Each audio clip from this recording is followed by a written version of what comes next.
Hoje vamos tirar aplicações de Apocalipse 17. Faremos isso em 2 vídeos e este é o primeiro deles. Dê uma pausa agora, faça sua oração e peça a iluminação do Espírito para entender o que eu vou dizer aqui, depois volte para prosseguirmos. Se você gosta de assistir aos vídeos do canal, por favor inscreva-se, comente, compartilhe e deixe o seu gostei. Apocalipse 17, versículo 1. Veio um dos 7 anjos que tem as 7 taças e falou comigo, dizendo: Vem, mostrar-te-ei o julgamento da grande meretriz que se acha sentada sobre muitas águas. Quero destacar aqui a parte que diz: mostrar-te-ei o julgamento da grande meretriz. Veja que nem tudo que atrai neste mundo é inofensivo. Pelo contrário, a maioria das seduções que temos ao nosso redor, elas já nascem condenadas por Deus por causa do pecado. Então, este mundo, ele tem a sua atração. É óbvio, temos de reconhecer isso.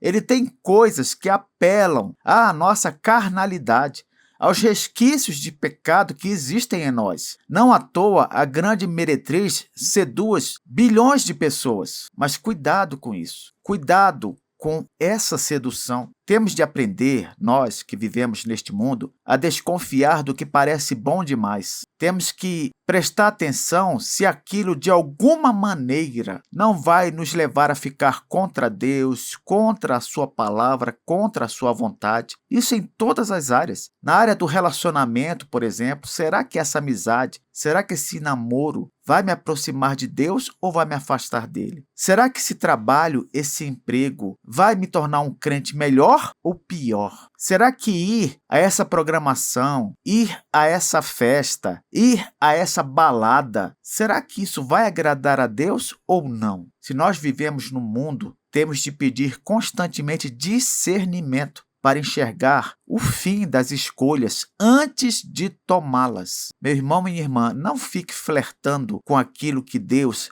já declarou que será julgado. E aqui é dito, em Apocalipse 17, a mensagem para o apóstolo João: mostrar-te-ei o julgamento da grande meretriz. O mundo vai ser julgado. Você quer ser julgado com ele? Versículo 2 nos diz: com quem se prostituíram os reis da terra, e com o vinho de sua devassidão foi que se embebedaram os que habitam na terra. Que coisa, hein?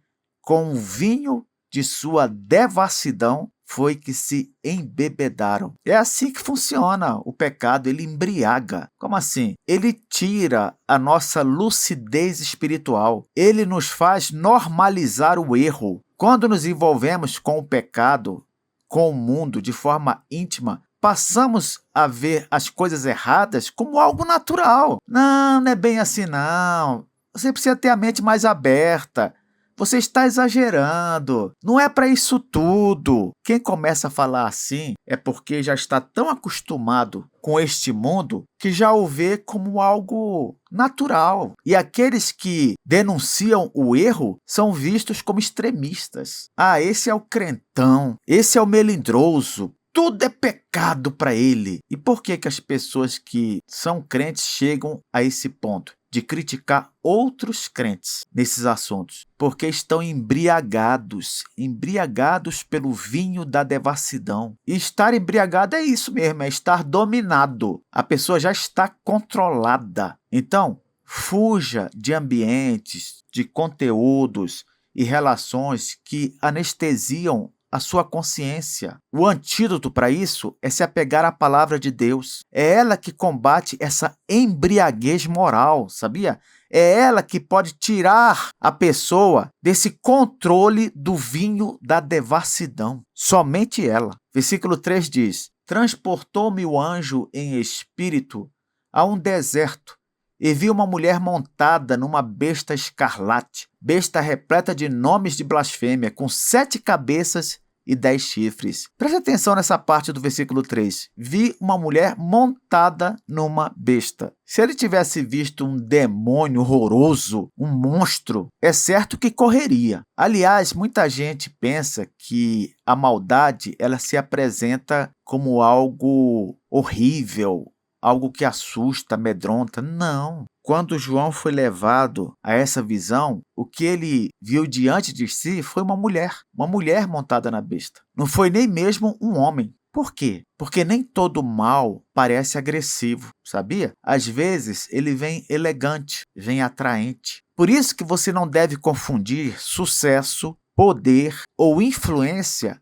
com aprovação divina. Não é porque é bom que é de Deus, não. Os sistemas injustos do mundo, eles costumam se sustentar pela sedução, como nós temos estudado aqui, e não pela verdade. Você não deve se guiar pela aparência, mas deve julgar todas as coisas e reter o que é bom. Permaneça sensível ao Espírito Santo falando ao seu coração, para não se impressionar com aparências. Muitas e muitas pessoas estão tão preocupadas com as aparências que elas inundam as redes sociais com mentiras, com fantasias, com ilusões, com máscaras, querendo que pensemos que a vida delas está às mil maravilhas, quando na verdade o que existe ali é somente isso, aparência. Cuidado. Versículo 4 diz: achava-se a mulher vestida de púrpura e de escarlata, adornada de ouro, de pedras preciosas e de pérolas, tendo na mão um cálice de ouro transbordante de abominações e com as imundícias da sua prostituição. Veja que aquela mulher, ela aparece vestida de púrpura, e púrpura normalmente é uma cor relacionada ao longo da história com realeza, e tendo na mão um cálice, só que um cálice cheio de abominações. Veja só como riqueza externa pode esconder miséria espiritual, não é?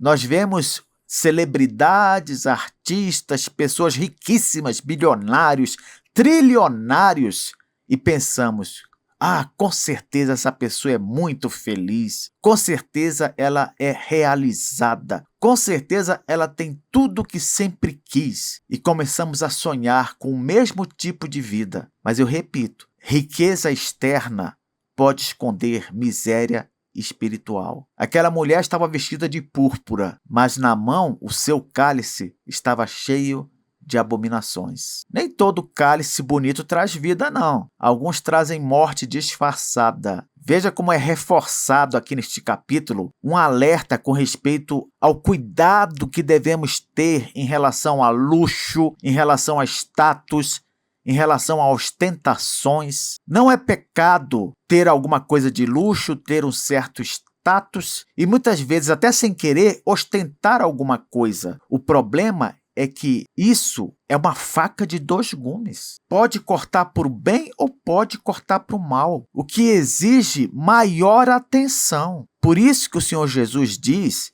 que quão difícil é para um rico entrar no reino dos céus. Quanto mais nós temos, mais perigo há em ser tentado para longe de Deus. Por isso, quando você vir algum presente maravilhoso diante de si, avalie o conteúdo, não apenas a embalagem. Versículo 5 diz: na sua fronte, na fronte de quem? Da mulher, é claro, achava-se escrito um nome, um mistério: Babilônia a Grande, a mãe das meretrizes e das abominações da terra. Veja só o nome: Babilônia a Grande. Agora, em vez da imagem de uma mulher que aponta para o aspecto da sedução, temos a imagem de uma cidade gigantesca, como muitas e muitas cidades deste mundo, não é? Que nos atraem pelas coisas que elas têm. Mas aqui o nome é claro: Babilônia a Grande. Nós sabemos que Babilônia surgiu de Babel, a primeira cidade que se voltou contra Deus, querendo construir uma torre gigantesca que chegasse ao céu.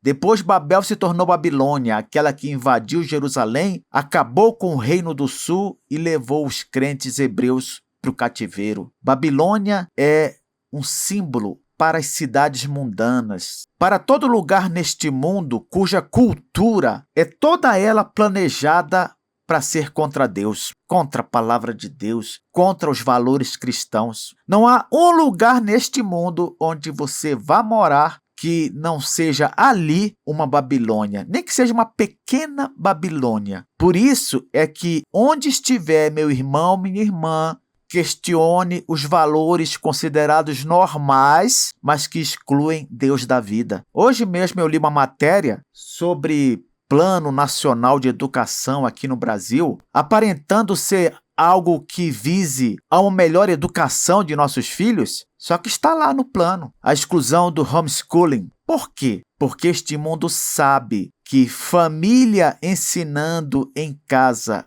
os valores cristãos e coisas que agradam a Deus vai contra o sistema. Por isso que a cultura, a política, as ideologias presentes onde quer que estejamos devem ser avaliadas. Escolha viver para o reino, não para a cidade do homem. Só assim você contará com a bênção de Deus.